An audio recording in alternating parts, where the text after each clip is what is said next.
கடந்த முறை நெகேமியாவினுடைய புத்தகம் 9ஆம் அதிகாரத்தை தான் நாம் தியானித்து நிறைவு செய்தோம். 9ஆம் அதிகாரத்திலே நாம் சிந்தித்த பிரகாரமாக அதிலே ஆராதனை என்பது மிக முக்கியமான ஒரு விஷயமாக அந்த இடத்துல அந்த அதிகாரத்துல நாம் சிந்தித்தோம். அதை 2 பிரிவுகளாக நாம் பிரித்து நாம் சிந்தித்தோம். முதல் 5 வசனங்கள் அவர்களுடைய மனம் திரும்புதல், அவர்கள் தங்களை பிரித்து ஆண்டவருக்கென்று ஒப்புக் கொடுத்து பின்பதாக ஆண்டவரை துதிக்கிறதை தான் 6வது வசனம் துவங்கி கடைசி வரைக்குமாக 38வது வசனம் வரைக்குமாக நாம் தியானித்தோம். அவர்கள் தேவனை துதித்த பொழுது அவர்கள் தேவனை இன்னவென்று சொல்லி துதிக்கிறார்கள். தேவனை குறித்திருக்கக்கூடிய அவர்கள் புரிதல் என்ன, அவருடைய understanding about God and how do they address God, தேவனை எப்படி அவர்கள் சொல்லி அழைக்கிறார்கள் என்பதும் அந்த அதிகாரத்தின் மூலமாக நாம் சிந்தித்தோம். அது மட்டுமல்ல, அநேக தேவனுடைய குணாதிசயத்தை அவர்கள் நினைப்பூட்டி ஆண்டவருக்கு நன்றி சொன்னார்கள் என்பதை நாம் அந்த அதிகாரம் முழுவதுமாக நாம் தியானித்தோம்.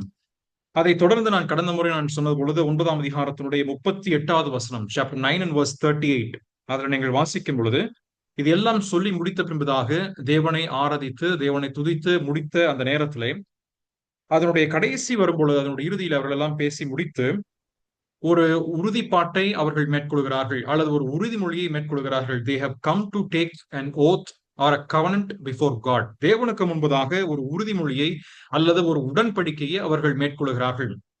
அதுதான் 9ஆம் அதிகாரத்தினுடைய 38வது வசனத்துல நீங்கள் வாசிக்க முடியும். இவையெல்லாம் இப்படி இருக்கிறபடியால் நாங்கள் உறுதியான உடன்படிக்கை பண்ணி அதை எழுதி வைக்கிறோம். எங்கள் பிரபுக்களும் எங்கள் லேவியரும் எங்கள் ஆசாரியரும் அதற்கு முத்திரை போடுவார்கள் என்று இங்கே சொல்லப்பட்டிருக்கிறது. Not only that they are willing to go forward for a covenant, but they are also making a seal for the covenant. அந்த உடன்படிக்கையிலே அவர்கள் ஈடுபடுவது மட்டுமல்லாமல் இந்த இஸ்ரவேல் ஜனங்கள் இப்பொழுது அதற்கு ஏதுவான ஒரு முத்திரையும் அவர்கள் பதிக்கிறார்கள். அப்படியானால் இது double the time they are responsible to fulfill the covenant what they have made. இப்பொழுது எடுக்க போகின்ற அந்த உடன்படிக்கையை அவர்கள் நிறைவேற்றுவதற்கு 2 மடங்கான ஒரு பொறுப்பு இவர்கள் வசம் இருக்கிறதை நாம் இதன் மூலமாய் அறிந்து கொள்கிறோம். அதே வசனத்திலே 9ஆம் அதிகாரம் 38வது வசனத்திலே வாசிக்கும் பொழுது இப்படி இருக்கிறபடியால் and because of all of this reason, எங்களுடைய வாழ்க்கை இவ்வளவு சீர்குலைந்து போயிருக்கிறது. நாங்கள் சீர்கெட்டவர்களாக போய்விட்டோம். நாங்கள் கர்த்தரை விட்டு விலகி போய்விட்டோம். ஆனால் அதே நேரத்திலே கர்த்தருடைய தயையும் கர்த்தருடைய மகா பெரிய கிருபையும் எங்களை மீட்கிறதுனாலே எங்களை அதிகமாக நேசித்து எங்களுக்காக கர்த்தர் தம்முடைய மீட்பரை தங்களுடைய நியாயாதிபதிகளை எங்களுக்கு அனுப்பி கொடுத்திருக்கிறபடியினாலே இப்பொழுது நாங்கள் செய்ய போகிறது என்ன? What are we going to do now is that we are going to enter into the covenant. அந்த காரணத்தை தான் அவர்கள் சொல்லி ஆரம்பிக்கிறார்கள்.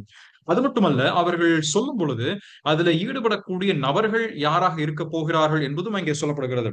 The people who are involved in that covenant. இதுல என்ன சொல்லப்படுகிறது? 3 பிரிவினரை இங்கே சொல்கிறார்கள். அதே 38th verseல நம்பர் 1 Levites, பிரபுக்கள் முதலாவதாக வருகிறார்கள், princes. Number 2 Levites, number 3 priest. இந்த 3 குழுவில் இருக்கிறவர்கள் இதிலே இந்த உடன்படிக்கையிலே மேற்கொள்ள போகிறார்கள் என்பதை இவர்கள் மிக தெளிவாய் சொல்கிறார்கள். ஆகவே இந்த வசனத்தை தொடர்ந்துதான் 10ஆம் அதிகாரம் அதனுடைய கடைசி வரைக்குமாக வருகிறது. So the chapter 10 actually should have started with chapter 9 and verse 38 and ended at 10th chapter and verse 39. 9ஆம் அதிகாரம் 38வது வசனம் துவங்கி 10வது அதிகாரத்தினுடைய கடைசியில தான் இது முடிவடைந்திருக்க வேண்டும். ஆனால் அதனை வேதத்தை அவர்கள் அதிகாரமாக பிரித்தவர்கள் இதை இப்படியாக பிரித்திருக்கிறார்கள். அதனுடைய காரணம் என்னவென்று தெரியவில்லை. ஏனென்றால் அதனுடைய 10வது வசனத்தை வாசிக்கும் பொழுது ஒருவேளை காலத்தின் இடைவேளை இருந்திருக்கலாம். முத்திரை போடுவதற்கும் முத்திரை போடுவதற்கான தீர்மானம் எடுக்கப்பட்டதற்கும் இடைவேளை இருந்திருக்கின்ற காரணத்தினால் ஒருவேளை இந்த அதிகாரத்தினுடைய பகுப்பு ஏற்பட்டிருக்கலாம்.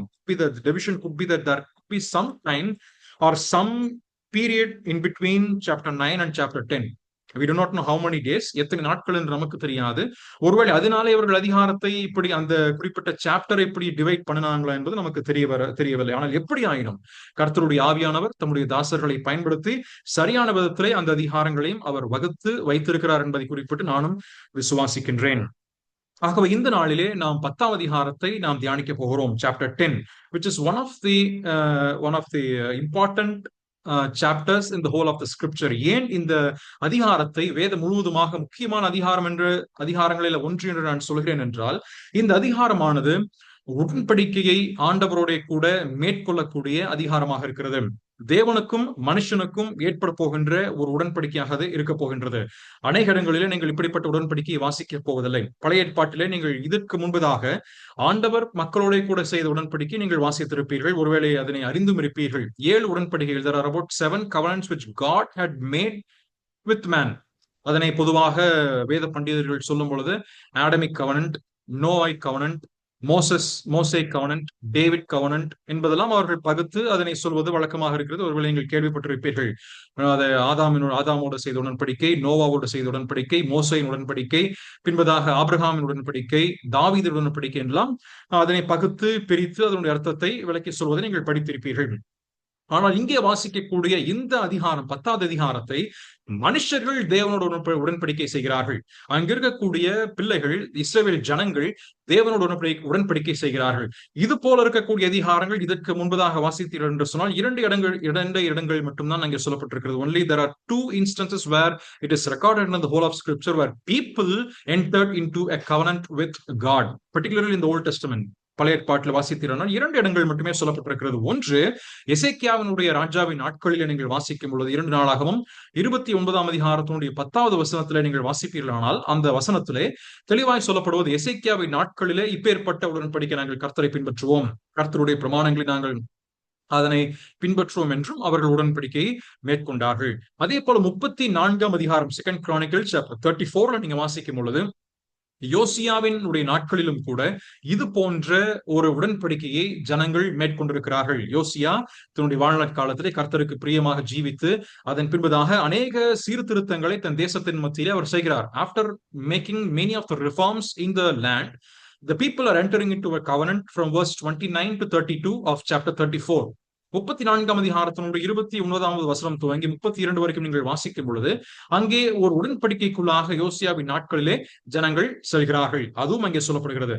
ஆனால் அதற்கு பின்பதாக ஏறக்குறைய அநேக 120 வருஷங்களுக்கு பின்பதாக இந்த நெகேமியாவின் நாட்களிலே இந்த ஜனங்கள் மறுபடியுமாக ஒரு உடன்படிக்கை ஆண்டவரோடு மேற்கொள்கிறார்கள் என்பது மிக முக்கியமாக நாம் சிந்தித்து ஆக வேண்டும். அதனால்தான் சொன்னது முக்கியமான ஒரு அதிகாரமாய் நமக்கு இருக்கின்றது.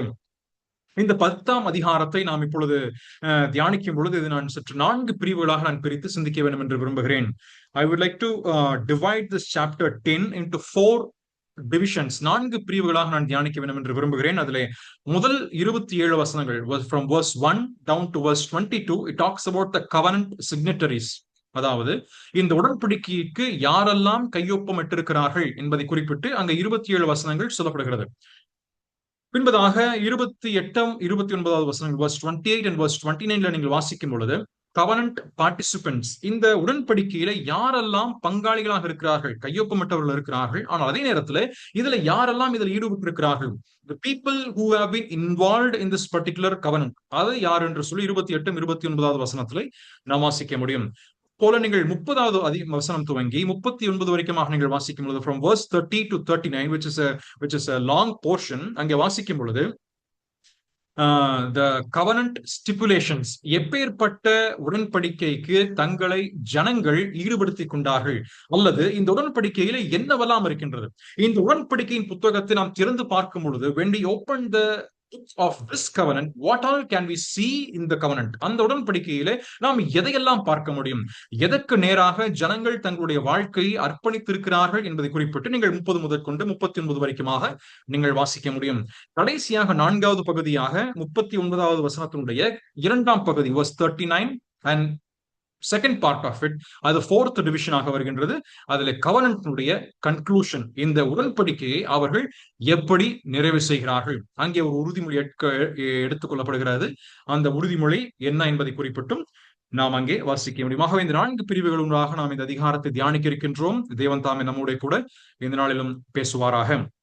நான் முதல் 27 வசனங்கள் from verse 1 to 27 நீங்கள் அதனை வாசிக்க வேண்டியதில்லை. ஆனாலும் 3 குறிப்பிட்ட வசனங்கள், அதனுடைய வார்த்தைகளை உங்களுக்கு நான் கவனிக்க வேண்டும் என்று நான் விரும்புகிறேன். அதனுடைய முதல் வசனத்தை நீங்கள் வாசிப்பீர்களானால், முத்துரை போட்டவர்கள் யார் என்றால் அகலியாவின் குமாரனாகிய திர்ஷாதா என்னும் நெகேமியா. மறுபடியுமாக அதனுடைய 9வது வசனத்தை வாசிக்கும் பொழுது and the Levites, லேவியர் என்று அங்கே சொல்லப்படுகிறது. மூன்றாவதாக 14வது வசனத்திலே the chief of the people, ஜனத்தின் தலைவர்கள் என்று சொல்லப்படுகிறது. ஆகவே இந்த மூன்று குழுவில் இருக்கக்கூடியவர்கள் இந்த உடன்படிக்கைக்கு முத்துரையாக அல்லது கையொப்பம் இடுகிறார்கள் என்பதை குறிப்பிட்டு நாம் இங்கே வாசிக்கின்றோம். இந்த முதல் வசனத்தில் நாம் கவனிக்கும் பொழுது அங்கே முத்துரை போடப்பட்டவர்கள், இங்கே வேதம் தெளிவாய் சொல்லப்படுவது என்ன? உடன்படிக்கையை எழுதுவது மட்டுமல்ல, உடன்படிக்கை எழுதிவிட்டு அப்படியே விட்டு போவதல்ல, மாறாக அந்த உடன்படிக்கையிலே இவர்கள் கையொப்பம் இடுகிறார்கள். இதற்கென்று ஒரு முத்திரை இடுகிறார்கள். இந்த முத்திரை என்ற இந்த வார்த்தையானது it talks about the binding commitment to a particular document. நாம் ஒரு குறிப்பிட்ட ஒரு டாக்குமெண்ட் நம்ம எழுதுகிறோம் என்று வைத்துக் கொள்ளலாமே. ஒருவேளை நம்முடைய நம்முடைய ரெஸ்யூம், நம்முடைய பயோடேட்டா நம்ம ப்ரிப்பேர் பண்றோம் அப்படின்னா, பயோடேட்டாவுடைய கடைசியில நம்ம என்ன சொல்லுவோம்? I I I I I admit whatever that has been put forward in the resume is true to my knowledge. என்னுடைய அறிவிற்கு நான் இதுல வைத்திருக்கிற எல்லா விஷயங்களும் உண்மையானதாக இருக்கிறது, உண்மைக்கு புறம்பாக எதுவுமே இல்லை என்று சொல்லி கீழே யோஸ் சின்சியர்லி என்று சொல்லி நம்முடைய பெயரை கையொப்பமிடுவோம். அப்படியானால் அதனுடைய அர்த்தம் என்ன? That particular document it not only talks about our data and what are we trying to propose, but it also talks about an authority, an authenticity of the document. அந்த குறிப்பிட்ட பத்திரத்திற்கு அல்லது அந்த குறிப்பிட்ட ஒரு ஆவணத்திற்கு ஒரு முத்திரை என்பது மிக மிக முக்கியமான ஒன்றாக இருக்கின்றது. அதைத்தான் it talks about the binding commitment. I commit myself to this particular covenant. இந்த உடன்படிக்கைக்கு நான் ஏனோதானோ என்று இதற்குள்ளாக நான் இணையவில்லை. ஏனென்றால் நீங்கள் இதை 28வது வசனத்தை வாசிக்கும் பொழுது verse 28ல நீங்க எப்படி இவர்கள் இந்த உடன்படிக்கை அவர்கள் மேற்கொள்கிறார்கள் என்பதை பற்றி அங்கே தெளிவாய் சொல்லப்படுகிறது. அதனுடைய இங்கிலீஷ்ல வாசிச்சீங்கன்னா verse 28 உடைய last போர்ஷன்ல having knowledge and having understanding, அதிலே புத்தியும் அறிவும் உள்ளவர்கள் எல்லாரும். அப்படியானால் இந்த உடன்படிக்கை மேற்கொள்வது ஏதோ நான் தூக்கத்துல இருந்தேன், நான் புரியாம இருந்துட்டேன், நான் தெரியாம இருந்து இதுல சைன் போட்டுட்டேன், நான் தெரியாமல் அறியாமலேயே நான் கையொப்பமிட்டேன் என்று ஒருவரும் சொல்ல முடியும். Nobody can say that I have signed in this document without my knowledge, without reading the prescriptions of the document. It is completely with having knowledge and understanding. என்ன எழுதப்பட்டிருக்கிறது என்பதை பற்றி இருக்கின்ற அறிவும் அதனுடைய புரிந்து கொள்ளுதலும் இதிலே ஈடுபட்டிருக்கின்றது. அதனாலதான் இந்த டாக்குமெண்ட் அவர்கள் சீல் பண்ணும் பொழுது அந்த சீல் என்ற வார்த்தைக்கு it is not only about signing a document but having a complete understanding about what the document says. அந்த குறிப்பிட்ட ஆவணம் எதை சொல்கின்றதோ அதனுடைய முழு அறிவும் அதனுடைய முழு புரிதலும் அதனுடைய நிபந்தனைகள் அனைத்தையும் நான் பரிபூர்ணமாக அறிந்திருக்கிறேன் என்பதுதான் இதனுடைய விஷயமாக இருக்கிறது. It is equivalent to signing a legal document. ஒரு அரசாங்கத்தினுடைய ஒரு கவர்மெண்ட் ஆபீஸ்ல நீங்க போய் நீங்க விண்ணப்பம் செய்துவிட்டு அதுல நீங்கள் அவர்கள் ஒரு பத்திரத்தை கொடுக்கிறார்களோ அல்லது maybe land document R building document R ஒரு பட்டா சிட்டா போன்ற இருக்கிற எந்த டாக்குமெண்ட் அவங்க கொடுத்தாலுமே அதுல அவர்கள் கையொப்பமிட்டு அதுல ஒரு முத்திரை போடுவார்கள், ஒரு சீல் வைப்பாங்க. அந்த சீல் போட்டா it talks that this is completely authorized by the government of Tamil Nadu or government of India, இல்லைங்களா?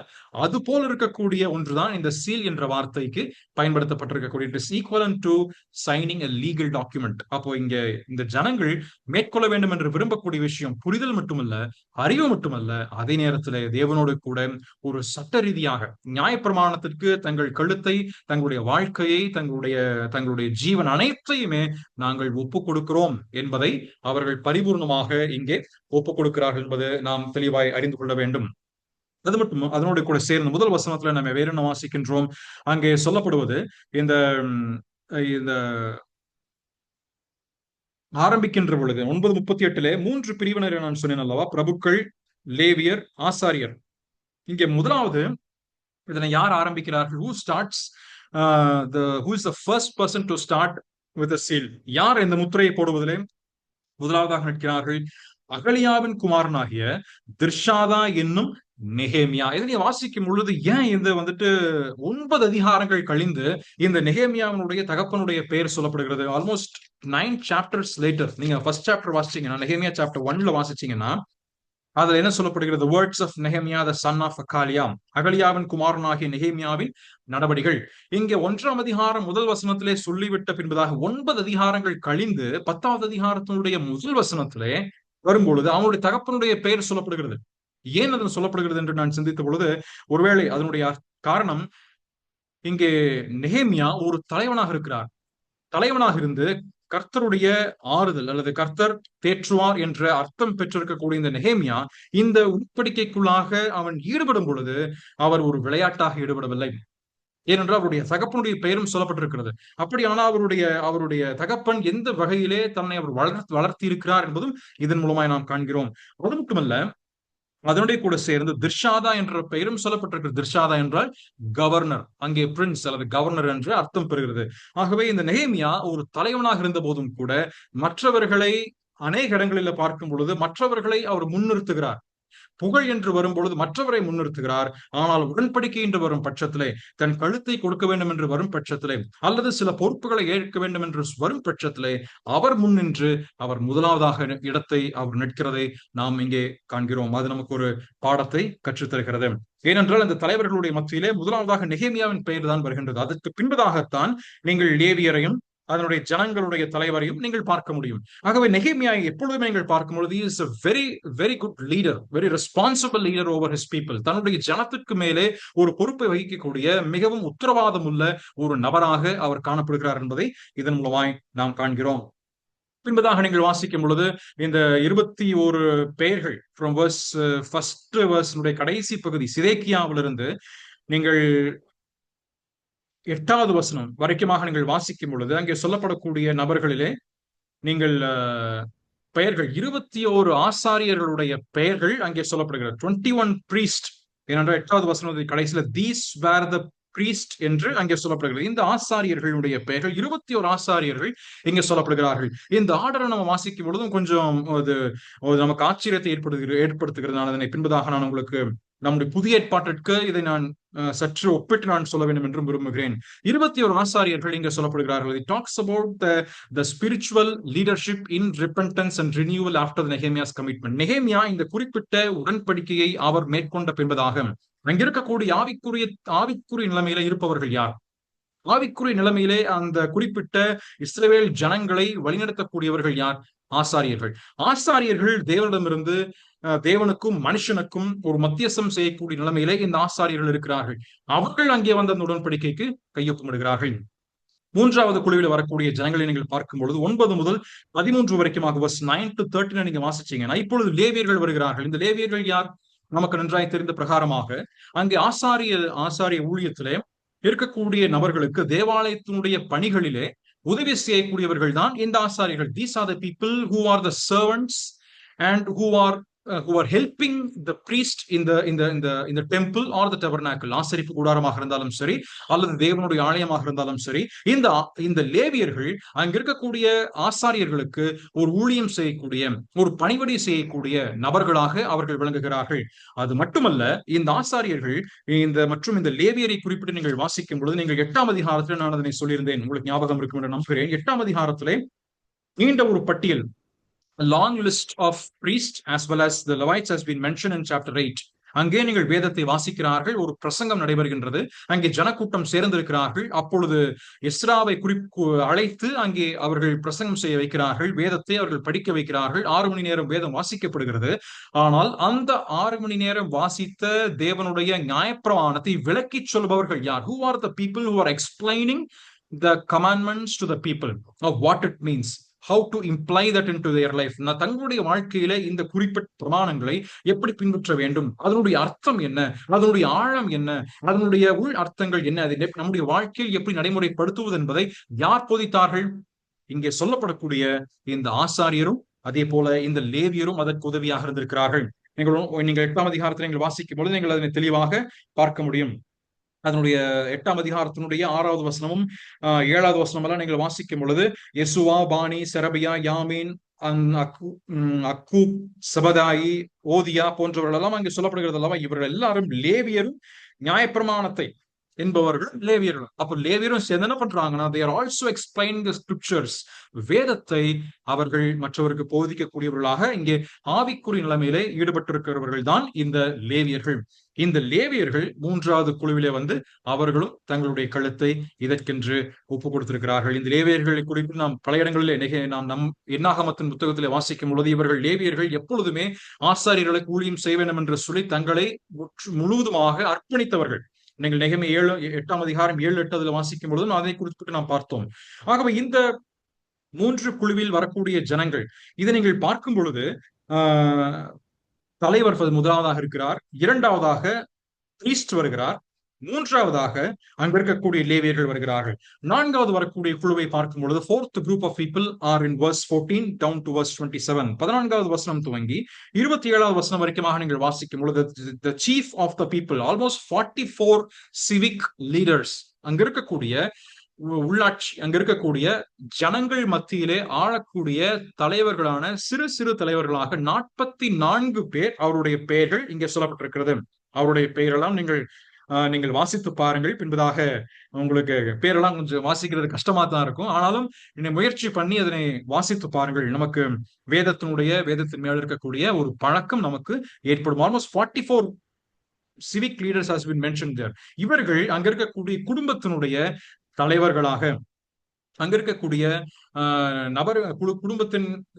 குடும்பத்தை ரெப்ரசன்ட் பண்ணுகிறவர்களாக, அல்லது அங்க இருக்கக்கூடிய ஒரு கூட்ட ஜனங்களை ரெப்ரசன்ட் பண்ணக்கூடியவர்களாக இருந்து ஆசாரியர்களுக்கு உதவியாக இருப்பவர்கள். ஆகவே இந்த உடன்படிக்கைக்குள்ளே அவர்கள் வருவது என்பதும் மிக முக்கியமாக கருதப்பட வேண்டிய விஷயமாக இருக்கிறது. நாம் யோசுவாவின் புத்தகத்தை வாசிக்கும் பொழுதும் கூட ஜாஷுவா சாப்டர் 24 verse 1 நீங்க வாசிச்சீங்கன்னா, யோசுவா 24ஆம் அதிகாரத்தினுடைய முதல் வசனத்துல, பின்பு யோசுவா இஸ்ரவேலின் கோத்திரங்களை எல்லாம் சீகேமிலே கூடிவர பண்ணி இஸ்ரவேலின் மூப்பரையும் தலைவரையும் நியாயாதிபதிகளையும் அதிபதிகளையும் வரவழைத்தான். பாத்தீங்களா, யாரெல்லாம் இதுல ஈடுபட்டிருக்கிறார்கள், யாரெல்லாம் அந்த குறிப்பிட்ட விஷயத்திற்குள் கடந்து வருகிறார்கள்.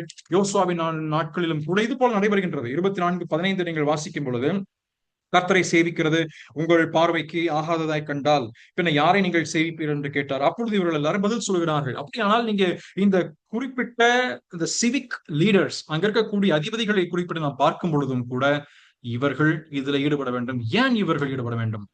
இவங்க ஈடுபடாம விட்டுருக்கலாமே. ஆனால் இவர்கள் நிச்சயமாக மனம் திரும்பி ஈடுபட வேண்டியவர்கள். ஏன் நான் சொல்கிறேன் என்றால், நீங்கள் 4ஆம் அதிகாரம் நெகேமியாவின் புத்தகம் 4:5 நாம் வாசிக்கும் பொழுது இந்த ஜனக்கூட்டத்தின் மத்தியிலே ஒரு குறிப்பிட்ட பிரச்சனை எழும்புகின்றது. There is a great cry among the people of Israel during the time of Nehemiah.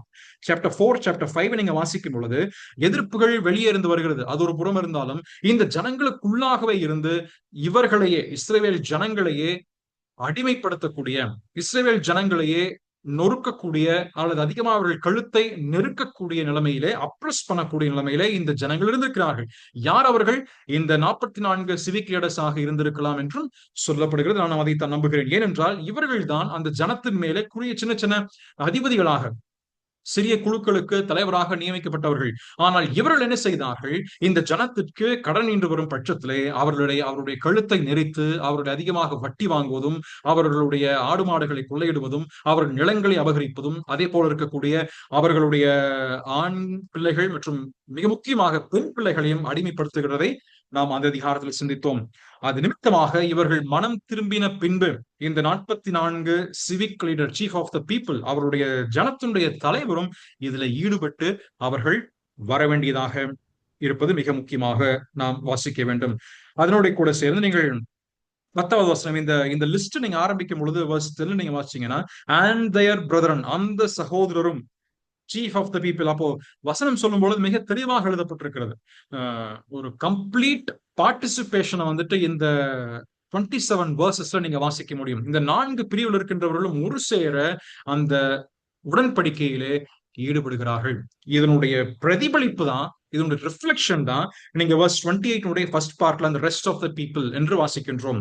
ஆகவே இந்த ஜனத்தை வழிநடத்தக்கூடியவர்கள் எவ்வளவு முக்கியமானவர்கள் என்பது இங்கே நாம் கற்றுக்கொள்ள வேண்டும்.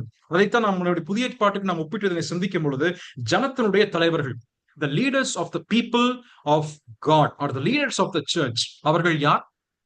புதிய ஏற்பாட்டு என்று வரும் பொழுது elders are the people who lead the assembly of God, who have been given an utmost responsibility by the living and the loving God to lead the people of God. தேவ ஜனத்தை வழிநடத்துவதற்கென்று ஜீவனுள்ள நேசிக்கக்கூடிய தேவனாலே அவர்கள் நியமிக்கப்பட்டிருக்கிறார்கள்.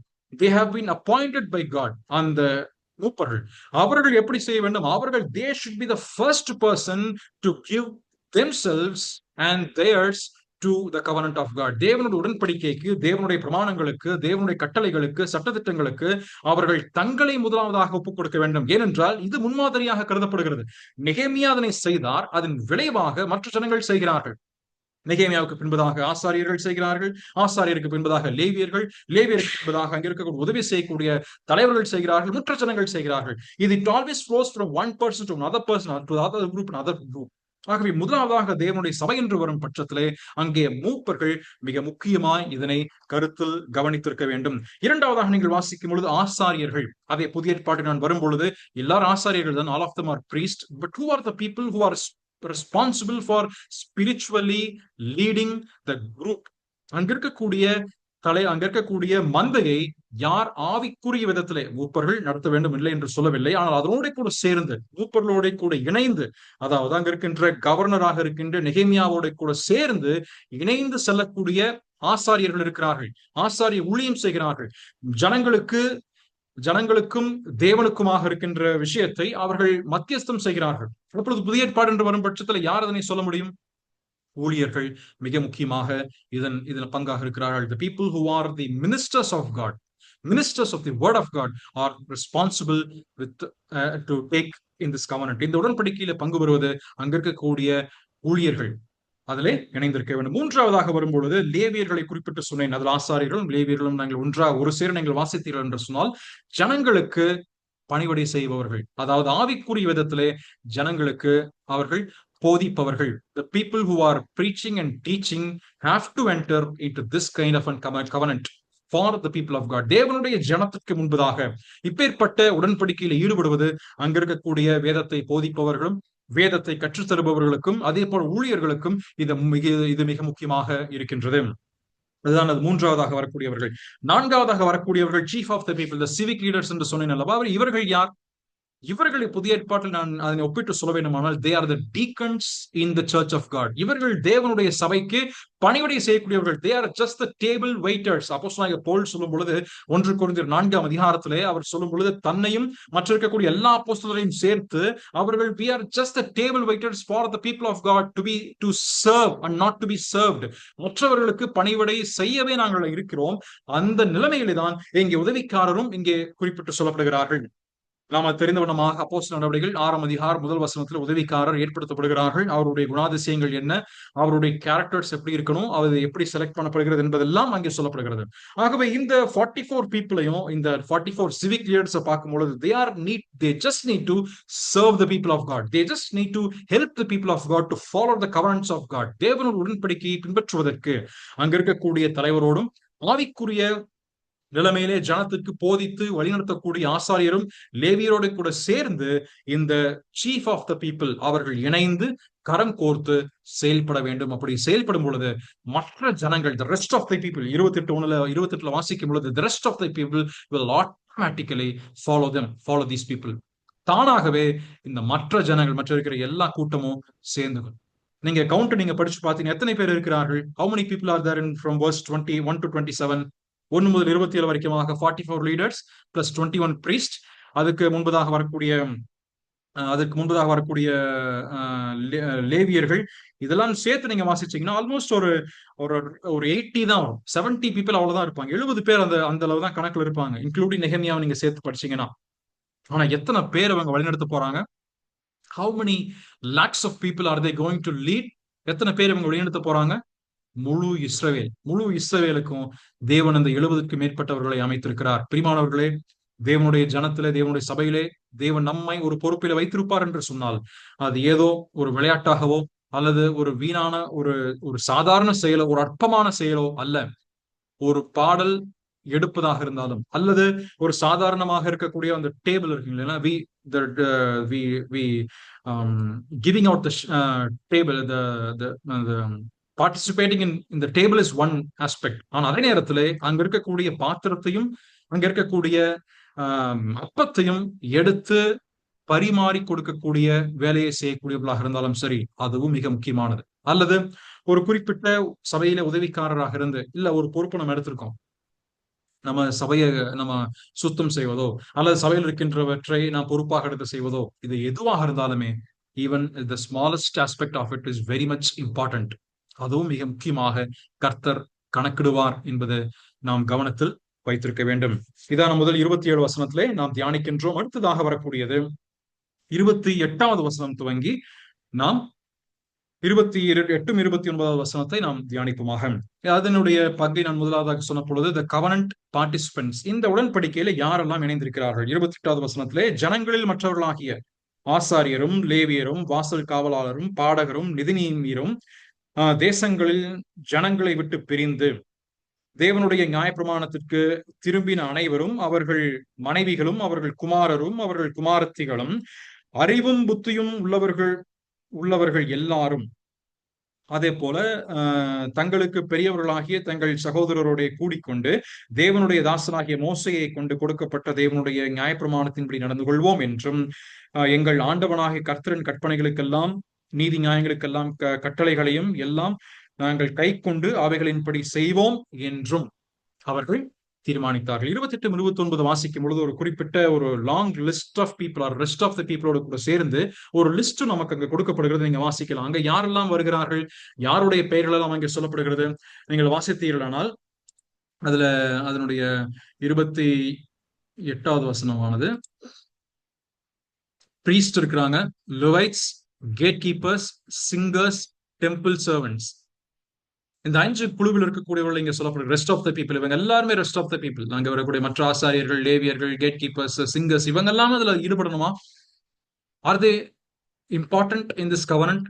நிச்சயமாக மிக முக்கியமானவர்கள். ஏன்னால இவங்களுக்கு எல்லாம் ஒரு பொறுப்பு இருக்குது. இவங்க they are all given a certain responsibility. The gatekeepers, அவங்களுக்கு ரெஸ்பான்சிபிலிட்டி இருக்குது. அவர்கள் தேவனுடைய சபையில ஒரு பங்கை வகிக்கிறார்கள். அதே போல பாடகர்கள் இருக்கிறார்கள். அதே போல தேவாலயத்திற்கு பணிவடை செய்யக்கூடிய, ஊழியம் செய்யக்கூடிய, பலிக்கென்று மிருகங்களை கொண்டு வரக்கூடிய எல்லாமே அது மிகப்பெரிய ஒரு பொறுப்பு அவர்களுக்கு இருக்கிறது. அது நிமித்தமாகத்தான் வசனம் தெளிவாக சொல்லும் பொழுது not even one must be left alone.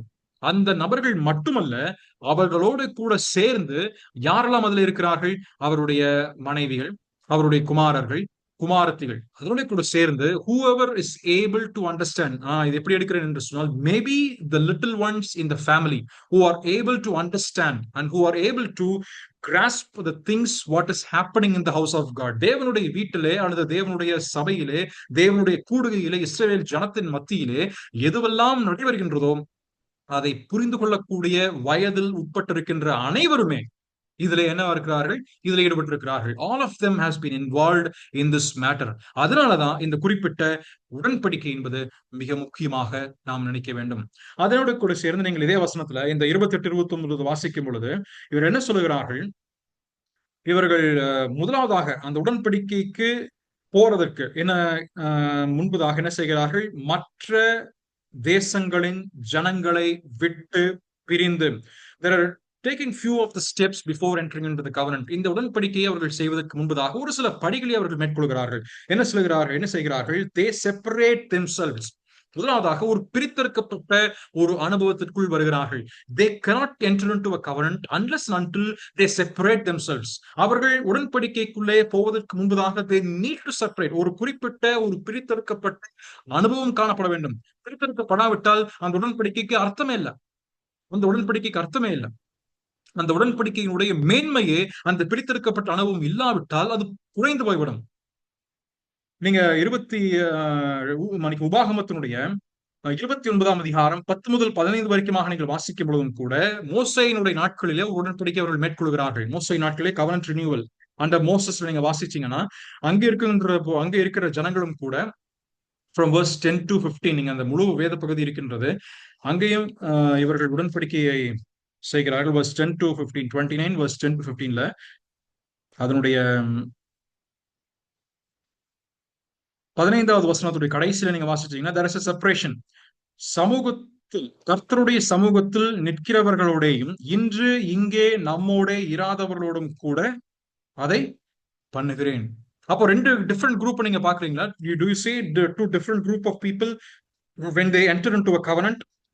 அதுல யார்? ஒன்று கர்த்தரோட கூட நிற்பவர்கள், மற்றொன்று கர்த்தரோட கூட நிற்காதவர்கள். one is the people who stand with God and other is the people who do not stand with God. நீங்க அதே போல 5 ஆகமங்களிலே அந்த பென்டெக்யூக்ல நீங்க வாசிக்கும் பொழுது அநேக இடங்களிலே மோசே வந்துட்டு சொல்லும் பொழுது, யாரெல்லாம் கர்த்தர் பட்சத்தில் நிற்கிறீங்களோ அவங்க எல்லாம் என்கிட்ட வாங்க. whoever stands with God come unto me. மற்றவர்கள் என்னானார்கள்? அழிக்கப்பட்டார்கள். மற்றவர்களுக்கு தேவனுடைய கோவாக்கனை அவர்கள் மேல் விழுந்தது. ஆகவே இந்த பிரித்தெடுக்கப்பட்ட அனுபவம் இருக்கும் பொழுது மட்டும்தான் இந்த ஜனங்கள் ஒரு உடன்படிக்கைக்குள் செல்ல முடியும். ஆகவே இந்த ஜனங்கள் எடுத்ததனுடைய முதற்படி என்னவென்றால், they have separated themselves, பிரிந்து விலகி பிரிந்தார்கள், விலகினார்கள். they have separated themselves. But to what? எதற்காக பிரிந்தார்கள்? அது அவருடைய செகண்ட் பார்ட்ல வாசிக்கும் பொழுது, தேவனுடைய பிரமாணத்திற்கு திரும்பின அனைவரும், தேவனுடைய பிரமாணத்திற்கு திரும்பின அனைவரும். அப்ப எங்க எங்க அவர்கள் பிரிந்து எங்க போறாங்க? பிரிஞ்சுட்டு என்ன பண்றாங்க? do they separate themselves so that they can live in solitude? தனிமையில வாழ்வதற்காக போனார்களா? இல்ல, மாறாக they have separated themselves unto the laws of God. தேவனுடைய பிரமாணத்திற்கு நேராக தங்களுடைய கழுத்தை ஒப்பு கொடுக்கிறார்கள்.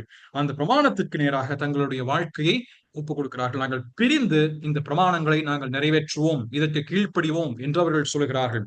மூன்றாவது, இதுல யாரெல்லாம் வருகிறார்கள்? இதே வசனம் 28 நான் முன்பு சொன்னது போல, அவர்கள் மனைவிகள், குமாரர், அவர்கள் குமாரத்திகள், அறிவும் புத்தியும் உள்ளவர்கள் எல்லாரும் இதுல வருகிறார்கள்.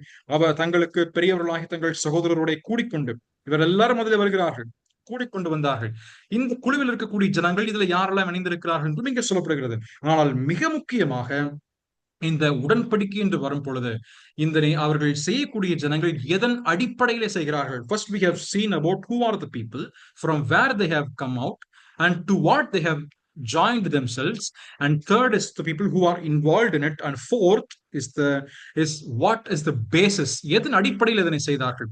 இதற்கு அடிப்படை காரணம் என்ன? இதனுடைய காரணகர்த்தா யாராக இருக்க முடியும் என்று பார்க்கும் பொழுது அதனுடைய 29வது வசனம், அதனுடைய verse 29 நீங்க வாசிச்சீங்கன்னா, God's servant, to follow the law of God given through God's servant Moses. மோசேயின் மூலமாய் தங்களுக்கென்று கொடுக்கப்பட்ட பிரமாணங்களை நாங்கள் நிறைவேற்ற போகிறோம். இதுதான் மிக முக்கியமானது. இவர்கள் எதை பின்பற்ற போகிறார்கள்? தங்களுடைய எண்ணத்திலே தோன்றியவைகளா? அல்லது அநேக வருஷம் ஆகி போச்சுங்க, நம்ம என்ன பண்ணலாம்? Let us revise whatever the scripture has written. Almost 2000 years have passed by since Moses have gone out of this world. இந்த உலகத்தை விட்டு கடந்து போய் மோசே 2000 வருஷம் ஆகி போச்சு. ஆக நம்ம என்ன பண்ணலாம்? நமக்கென்று தோன்றின இன்றைக்கு இருக்கின்ற நவீன காலத்திற்கு ஏற்றவனமாக, நம்முடைய நெகேமியாவின் காலத்திற்கு ஏற்றவனமாக நம்ம என்ன பண்ணலாம்? நமக்கு புதுசாக நம்ம வந்து தோன்றிய பிரகாரமாக நம்ம செய்யலாமே என்று நினைத்தார்களா? இல்ல இல்ல. Even if it is 2000 years old, even if it is 4000 or 5000 years old, the law of God still holds true. அந்த தேவனுடைய பிரமாணமானது இன்றைக்கும் அது உண்மை உள்ளதாக, இன்றைக்கும் அதை கடைபிடிப்பதற்கு போதுமான குறைவற்ற ஒரு வேதமாக காணப்படுகிறது. நாம் இந்த தேவனுடைய பிரமாணத்தை பற்றி ஏற்கனவே நான் சொல்லும் பொழுது நான் உங்களுக்கு ஞாபகம் இருக்கலாம், சங்கீதம் 19 வாசிக்கும் பொழுது, Psalm 19 அதனுடைய verse 7 to 9 வாசிக்கும் பொழுது, கர்த்தருடைய வேதம் குறைவற்றது. அப்படியானால் எந்த காலத்திற்கும் அதுல குறைவே கிடையாது. Yet even the world stands for another 1000 years, the Bible holds true. அதுல குறைவே கிடையாது. There is nothing that is lacking. It is perfect, convicting the soul. ஆத்மாவை உயிர்ப்பிக்கிறதுமாக இருக்கிறது. கர்த்தருடைய சாட்சி சத்தியம், பேதையை ஞானியாக்குகின்றது. கர்த்தருடைய நியாயங்கள் செம்மையும் இருதயத்தை சந்தோஷிப்பிக்கிறதுமாக இருக்கின்றது. கர்த்தருடைய கற்பனைகள் கண்களை தெளிவிக்கின்றது. இதெல்லாம் என்ன சொல்லப்படுகிறது? கர்த்தருடைய வழிகள் செம்மையானது, கர்த்தருடைய பிரமாணங்கள் உண்மையானது. இதனை என்றைக்கும் நாம் பின்பற்றலாம். இந்த ஜனங்கள் பார்க்கும் பொழுது மோசையின் பிரமாணத்தின் அடிப்படையிலே இதனை அவர்கள் செய்கிறார்கள். இது மட்டுமல்ல, இதற்கு கீழாக நீங்கள் 39வது வசனம் வரைக்கும் வாசிக்கும் பொழுது, from till verse 39 வரைக்கும் நீங்க வாசிச்சீங்கன்னா, இதுல வந்துட்டு ஏறக்குறைய ஒரு 4 இடத்துல verse 28, verse 29, verse 34, verse 36 இந்த 4 வசனத்துல வாசிச்சீங்கன்னா என்ன சொல்றார்கள்? இந்த ஜனங்கள் உடன்படிக்கை அவர்கள் மேற்கொள்ளும் பொழுது, for everything and everything they refer back to what was already written, as it is written. எழுதியிருக்கிற பிரகாரமாக மோசேயின் நியாயப்பிரமாணத்தை அவர்கள் சுட்டி காண்பித்து வருகிறதை பார்க்கிறோம். அப்படியானால் எந்த ஒரு தீர்மானத்தை உடன்படிக்கையை ஜனங்கள் மேற்கொள்ளும் பொழுது அவர்களுக்கு இருக்கக்கூடிய பாயிண்ட் ஆஃப் ரெஃபரன்ஸ் அது. அதனை எதனை குறிப்பிட்டு அவர்கள் செய்ய வேண்டும்? எதனை குறிப்பிட்டு அவர்கள் தங்கள் வாழ்க்கையை மாற்றி கர்த்தருக்கு ஒப்புக் கொடுக்க வேண்டும் என்று சொன்னால், தேவனுடைய வார்த்தை மட்டுமே. We need to go back to the Bible. We need to go back to the scriptures when we come back to God. நம்முடைய ரட்சிப்பை குறிப்பிட்டு நாம் பார்க்கும் பொழுதும் கூட, இந்த ரட்சிப்பை தேவன் நம்ம இருளின் அதிகாரத்திலிருந்து நம்மை ரட்சித்தார். ரட்சித்து அப்படியே விட்டுவிடவில்லை. மாறாக இருளின் அதிகாரத்திலிருந்து நம்மை ரட்சித்த தேவன் எங்கே கொண்டு வந்து சேர்த்திருக்கிறார்? ஒளியிலுள்ள பரிசுத்தவான்கள் அன்றைக்கு கொண்டு வந்து சேர்த்திருக்கிறார். உன்னதங்களில் நம்மை உட்கார செய்திருக்கிறார். உட்கார செய்திருக்கக்கூடிய தேவன் நமக்கு அடுத்தபடியாக கொடுத்திருக்கக்கூடிய தேவனுடைய பிரமாணங்கள், களங்கமில்லாத ஞானப்பாலாக இருக்கக்கூடிய தேவனுடைய வசனத்தின் பேரிலே நாம் தியானித்து, நாம் அதனை அபியாசப்படுத்தி, நாம் அதனை கற்றுக்கொண்டு நம் வாழ்க்கையில் நினைக்க வேண்டும் என்றுதான் கர்த்தர் விரும்புகிறார். அது நிமித்தமாகத்தான் இந்த இந்த வசனமானது நம்முடைய வாழ்க்கையிலே மிக முக்கியமான ஒரு பங்கை ஆற்றுகிறது. That's why the word of God, the scripture, plays a very pivotal role in each of our lives, in our experience of salvation as well. அதைத்தான் நாம் இங்க வாசிக்கின்றோம். இந்த ஜனங்கள் கடைசியில் என்ன செய்தார்? நடந்து கொள்வோம் என்று அவர்கள் தீர்மானித்து கற்பனைகளும் சகல நீதி நியாயங்களையும் கட்டளைகளையும் எல்லாம் கை கொண்டு அவைகளின்படி செய்வோம் என்றார்கள். இங்கு கை கொண்டு என்ற அந்த வார்த்தையை அவர்கள் பயன்படுத்துகிறது. We will walk in God's law. verse 29 வாசிச்சீங்கன்னா செகண்ட் பார்ட்ல to walk in God's law. இந்த பிரமாணங்களை நாங்கள் கேள்விப்பட்டோம். எப்ப கேள்விப்பட்டாங்க? சாப்டர் 8ல கேள்விப்பட்டிருக்காங்க. இன் சாப்டர் 8ல கம்ப்ளீட்டாக 6 மணி நேரம் 3 மணி நேரம் வசனத்தை படிச்சாங்க. ஃபீஸ்ட் ஆஃப் டெபர்னாக்கிள்ஸ் டைம்ல அந்த வேத வசனங்கள் அனுதினமும் வாசிக்கப்பட்டது, கேள்விப்பட்டார்கள், அறிந்து கொண்டார்கள், அதனை ஞானம் பெற்றார்கள். அந்த வசனங்கள் எல்லாவற்றிற்கும் நாங்கள் கைக்கொள்வோம். டு வாக் இன் காட்ஸ் லா. அப்படியான ஒரு அர்த்தம் என்னவென்றால், தேவனுடைய பிரமாணங்களை எங்களுடைய வாழ்க்கையிலே கடைபிடித்து அதிலே சொல்லப்பட்டதற்கு வலதுபுறமோ இடதுபுறமோ நாங்கள் விலக மாட்டோம். We will not go to the left or to the right, and only we will walk in accordance to what was written by God. நீங்க குறிப்பாக இவர்கள் சொல்லக்கூடிய வாக் இன் காட்ஸ் லா என்ற இந்த வார்த்தைக்கு நீங்கள் இணையாக ஒருவேளை அதனுடைய ஒரு ஒரு அர்த்தத்தை நீங்கள் கற்றுக்கொள்ள வேண்டுமானால், நீங்கள் லைஃப் ஆஃப் கிங்ஸ், ராஜாக்களுடைய வாழ்க்கை நீங்கள் வாசிக்கும் பொழுது, இவர்கள் ஒவ்வொரு ராஜாவை குறிப்பிட்டு அங்கே ஆவியானவர்கள் எழுதும் பொழுதும் கூட அங்கே சொல்லும் பொழுது, தங்கள் பிதாவாகி இருக்கக்கூடிய தாவீதின் பிரகாரமாய் நடவாமல் என்று சொல்லப்படும். துன்மார்க்கமாய் வாழ்ந்தவர்களுக்கு தங்கள் தகப்பனாகிய தாவீதினுடைய வழியிலே நடக்கவில்லை. They did not walk in accordance to the ways of David என்று சொல்வார்கள். சொல்லிவிட்டு கர்த்தருடைய பார்வைக்கு பொல்லாப்பானதை செய்து என்றும் சொல்லப்படும். அதே நேரத்துல எசேக்கியா, யோசியா போன்றிருக்கிற ராஜாக்களுடைய வாழ்க்கையை குறிப்பிட்டு சொல்லும் பொழுது, அவர்கள் தங்கள் தகப்பனாக இருக்கக்கூடிய தாவீதின் வாழ்க்கையின் பிரகாரமாக நடந்து கர்த்தரின் பார்வைக்கு செம்மையானதை செய்து. ஆகவே இந்த 2 விஷயங்கள் அங்கே ராஜாக்களை குறிப்பிட்டு சொல்லப்பட்டிருக்கும். அப்படியானால் அங்கே தங்கள் தகப்பனாக இருக்கின்ற தாவீதின் வழியிலே நடந்து, அப்படியானால் தாவீது எந்தெந்த வழியிலே நடந்தாரோ, கர்த்தருக்கு முன்பதாக செம்மையான வகையிலே ஜீவித்தாரோ, அதன் பாதையிலே அவர்கள் நடந்து, அந்த பாதை கர்த்தருக்கும் பிரியமுள்ள பாதையாக இருந்தது. அதே போலதான் இங்கே வாக் இன் காட்ஸ் லா, தேவனுடைய பிரமாணத்தின்படி நடந்தார்கள் என்று சொல்லப்படும் பொழுது, தேவனுடைய பிரமாணங்கள் தங்களுடைய வாழ்க்கைக்கு நேராக வாழ்க்கை முறையை எப்படி அது சொல்லியிருக்கிறது. இங்கே வாக் என்று சொல்லப்படுவது, it is the lifestyle of a person. ஒரு நபருடைய வாழ்க்கை முறை, வாழ்க்கையினுடைய பாங்கு எப்படி இருக்கிறதோ அதன் அடிப்படையிலே அங்கே அவர்கள் பின்பற்றுகிறார்கள். அதனை அவர்கள் செய்யும் பொழுது, எங்களுடைய வாழ்க்கை இதுவரைக்குமாக நாங்கள் வாழ்ந்த வாழ்க்கை சற்று வித்தியாசமாய் போய்விட்டது. நாங்கள் எங்களுடைய அடிமைத்தனத்தினுடைய வீடாக இருக்கக்கூடிய பாபிலோனில் இருந்து நாங்கள் இப்பொழுது திரும்பி வந்து ஏறக்குறைய 100 வருஷங்கள் ஆகிவிட்டது. அடுத்த சந்ததி, அடுத்த தலைமுறை வந்து விட்டார்கள். ஆனாலும் கூட இப்பொழுது நாங்கள் மனம் திரும்பி எங்களுடைய பாவமான வாழ்க்கைக்கு நேராக நாங்கள் உணர்த்தப்பட்டு நாங்கள் மறுபடியும் கர்த்தரண்டைக்கு திரும்பி வந்து இப்பொழுது நிற்கும் பொழுது, தேவனுடைய பிரமாணத்தின் பிரகாரமாக நாங்கள் எங்கள் ஜீவியத்தை திருத்தி மாற்றி அமைக்க வேண்டும் என்று விரும்புகிறோம் என்று ஒரு தீர்மானத்திற்குள் வருகிறார்கள். அதைத்தான் சொல்லும்போது, எங்களுடைய வாழ்க்கை முறையை நாங்கள் மாற்றணும். We want to change the lifestyle of our own. எங்களுடைய வாழ்க்கை முறையை மாற்றணும் என்று சொல்லி அவர்கள் ஒரு தீர்மானத்தை எடுக்கிறார்கள். மீகாவுடைய புத்தகம் 6ஆம் அதிகாரம் 7வது வசனம், மைக்கா சாப்டர் 6 and verse 8 நீங்க வாசிச்சீங்கன்னா, மைக்கா சாப்டர் 6 and verse 8.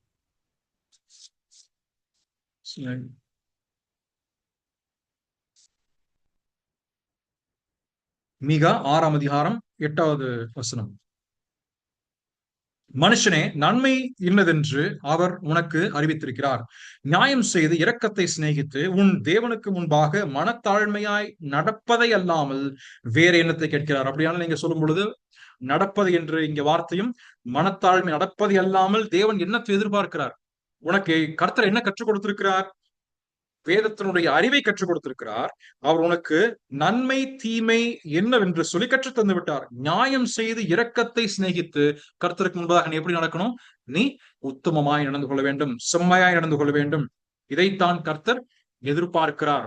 நீங்கள் ஆதியாகமம் புத்தகம் 17ஆம் அதிகாரத்தினுடைய முதல் வசனத்தை வாசிக்கும் பொழுது ஆபிரகாமை குறிப்பிட்டு சொல்லும் பொழுது, எனக்கு முன்பதாக உத்தமமாய் உண்மையாய் நடந்து என்று அங்கே சொல்லப்படுகிறது. உண்மையாய் நடந்து கொள் என்றும் கர்த்தர் சொல்கிறார். அப்படியானால் நம்முடைய வாழ்க்கை முறையானது இங்கே மிக முக்கியமாய் சொல்லப்படுகிறது. யாக்கோபினுடைய புத்தகம் நீங்கள் முதல் அதிகாரம் என்று நினைக்கிறேன், ஜேம்ஸ் சாப்டர் 1:22 வாசிக்கும் பொழுது, வேத வசனத்தை கேட்பவர்களாக மட்டுமல்லாமல் அதன் பிரகாரமாக நடக்கிறவர்களாக, not just hearers of the word, but be the doers of the word. வேத வசனத்தை பின்பற்றுகிறவராக நம்முடைய வாழ்க்கை முறையும் மாற்றம் பெற வேண்டும். அதான் 28 29 வசனத்திலே நாம் வாசித்து இதனை கற்றுக்கொள்கிறோம். அதனுடைய வாழ்க்கை முறைக்கென்று மாற்ற வேண்டுமானால் நமக்கு சரியான புரிதல், proper knowledge and proper understanding has to be given. 28வது வசனத்துடைய கடைசி பகுதியில் நாம் வாசிக்கின்றோம். சரியான புரிதலும் சரியான அறிவும் நமக்கு மிக முக்கியமாய் தேவைப்படுகின்றது. இந்த அறிவு நமக்கு எங்கிருந்து பெற்றுக்கொள்ள முடியும்? இந்த ரெஸ்ட் ஆஃப் த பீப்புளுக்கு இந்த அறிவு எங்கிருந்து கிடைச்சது? மீதம் இருக்கக்கூடிய ஜனங்களுக்கு தலைவன் சரியா இருக்கணும். there must be proper teaching. அதைத்தான் கடந்த வாரத்தில் நான் சொன்னேன். கடந்த 3 அதிகாரங்களில் நான் அதைத்தான் சொல்லிக் கொண்டே வருகிறேன். chapter 8, chapter 9, chapter 10. When these people have to walk properly, or when these people have to have a proper worship in the congregation of God, when they have to have a right praise before God, the teaching in the midst of God has to be proper. When the people of God had to follow the covenant and whatever that is written in the scripture, then a proper teaching must be made. சரியான விதத்திலே போதனை சபைகளின் மத்தியிலே, இந்த இஸ்ரவேல் ஜனத்தின் மத்தியிலே கொடுக்கப்பட்டது. 8ஆம் அதிகாரத்திலே கொடுக்கப்பட்டதனுடைய போதனை தான், அதனுடைய விளைவு தான் 9ஆம் அதிகாரம் 10ஆம் அதிகாரம் என்று நான் நம்புகிறேன். இதை பரிபூர்ணமாக நான் நம்புகிறேன். I certainly believe that the proper teaching was given in chapter 8. அதனுடைய ரெஸ்பான்ஸ் தான் chapter 9, chapter 10. சரியான ஒரு போதனை அவர்களுக்கு கொடுக்கப்பட்டிருக்கிறது. அது நிமித்தமாகத்தான் அந்த கரெக்டான ஒரு ப்ராப்பர் நாலேஜுக்குள்ளையும் ஒரு ப்ராப்பரான அண்டர்ஸ்டாண்டிங், சரியான ஒரு வசனத்தினுடைய அறிவும் அதனுடைய புத்தியும் உள்ளவர்களாக ஜனங்கள் மாறினார்கள். தேவனுடைய சபையிலும் கூட சரியான போதனை இருக்கும் பொழுது மட்டும்தான் ஜனங்கள் சரியான விதத்திலே அவர்கள் வாழ்க்கையை மாற்றி அவர்களுக்கு ஏதுவாக திருத்திக் கொள்ள முடியும். அப்போஸ்தலனாகிய பவுல் சொல்லும் பொழுது, ரோமரிலே முதல் 3 அதிகாரத்திலே சொல்லும் பொழுது, இதனை சொல்லாவிட்டால் எப்படி அறிந்து கொள்வார்கள்? இந்த பிரமாணமே இல்லை என்று சொன்னார். If there is no law, how can people know that this is a sin? இது பாவம் என்று சொல்லி ஜனங்கள் எப்படி அறிந்து கொள்வார்கள் என்று பவுல் கேட்கிறார். பிரியமானவர்களே, இந்த போதனை மிக முக்கியமான. அதனால்தான் the people who preach and who teach the assembly of God have to be taken at utmost care. The ministers of the assembly of God are to be with utmost seriousness towards the scripture. வேதத்திற்கு நேராக அதிகமான நேரம் வேதத்தை தியானிப்பதும் வேதத்திற்கு நேராக செலவிடுவதும் நிச்சயமாக காணப்பட வேண்டும். அப்பொழுது இருக்கும் பொழுது மட்டும்தான் இது அந்த சபையினுடைய கூடுகை அல்லது இந்த தேசத்தினுடைய கூடுகையானது மிக மிக ஆசீர்வாதம் உள்ளதாக அது மாறும். ஏனென்றால் தலைவன் எப்படியோ தொண்டனும் அப்படி. அது போல ஒரு திருச்சபையினுடைய ஆவிக்குரிய ஆரோக்கியம் என்று சொல்லப்படுவது, அங்க திருச்சபையினுடைய தலைவர்கள் எப்படி இருக்கிறார்களோ, அந்த திருச்சபையினுடைய போதனை எப்படி இருக்கிறதோ அதற்கு அடிப்படையில் தான் ஜனத்தினுடைய வாழ்க்கை அமையும். The quality of the life of the people of God is truly corresponding or related to the health of the teaching and the preaching of the leaders in the assembly of God. தேவனுடைய சபையினுடைய தலைவர்களுடைய போதனை எப்படி இருக்கின்றதோ அதற்கு ஏற்ற வண்ணமாகத்தான் அந்த திருச்சபையினுடைய ஆரோக்கியமும் காணப்படும். ஒருவேளை நம்ம அதிகமான எண்ணிக்கை இருக்கிறது, எண்ணிக்கையில வளர்ந்து விடலாம்.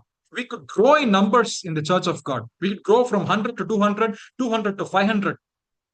But are we bringing up a people of God who are really healthy in the spiritual aspects? Are we really burdened about the spiritual aspects? அப்படி இருக்கும் பொழுதுதான் அந்த சபை ஆரோக்கியமுள்ள சபையாக இருக்கும். இல்லை என்று சொன்னால் நசல் கொண்டதுமான அல்லது ஊனமுள்ளதாக இருக்கக்கூடிய அல்லது நொண்டியமாக இருக்கக்கூடிய ஒரு நபர்களாகத்தான் சபையார் காணப்படுவார்கள்.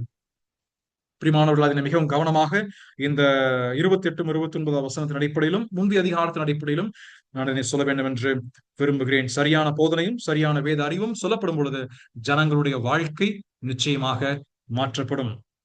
மீதம் இருக்கக்கூடிய 30வது வசனம் துவங்கி அதில் 39வது வரைக்கும் இருக்கக்கூடிய வசனமானது அதனுடைய பெரும் பகுதியாக வருகின்றது. அதனை நாம் அடுத்த வாரத்தில் நாம் சிந்திக்கலாம். அதனுடைய ஏனென்றால் அது நம்முடைய நேரமானது ஏறக்குறைய 5 நிமிஷம் மட்டும்தான் இருக்கிறது. We just have 5 more minutes and we may not be able to finish up from verse 30 to 39. அதன் அடுத்த வாரத்தில் நான் இதனை நான் சொல்ல வேண்டும் என்று விரும்புகிறேன். இதுல ஸ்பெசிபிக்கா இருக்கக்கூடிய கமெண்ட்ஸ் இங்க உடன்படிக்கையில எதற்கெல்லாம் அவர்கள் இந்த உடன்படிக்கையில ஈடுபட்டிருக்கிறார்கள், அதுல எதற்கெல்லாம் அவர்கள் கையொப்பமிட்டார்கள் என்பதை குறிப்பிட்டு நாம் அடுத்த வாரத்தில் நாம் சிந்திப்போம். அதிலே முதலாவதாக அவர்கள் திருமணம், அடுத்ததாக ஓய்வு நாள், அதே போல ஆசாரிய ஊழியத்திலே நடைபெறக்கூடிய அங்க டெம்பிள், அந்த ஆலயத்தினுடைய பணிவிடைகள், அங்கே வேலைகள் மற்றும் அதற்காக இருக்கக்கூடிய உதவிகள் என்னெல்லாம் டெம்பிள் சப்போர்ட்டுக்கு அவங்க பண்ணணும் அப்படிங்கறதெல்லாம் அந்த கடைசி பகுதியில வருகின்றது. 39வது வசனத்தில் நீங்கள் கடைசி லாஸ்ட் போர்ஷன் ஆஃப் வர்ஸ் 13 நீங்க வாசிக்கும் பொழுது இவர்கள் தேவனுடைய ஆலயத்தை தாங்கள் ஒருபோதும் அலட்சியமாக நினைக்க மாட்டோம் என்று சொல்லி அவர்கள் உறுதிமொழி எடுக்கிறார்கள். இதான் அதனுடைய மீத பகுதியாக இருக்கிறது. வர்ஸ் 30 to 39 அதனை கர்த்தர் சித்தமானால் நாம் அடுத்த வாரத்திலே நாம் இதனை சிந்திப்போம். தேவன் தாமே நம்மை ஆசீர்வதிப்பாராக. ஆமீன்.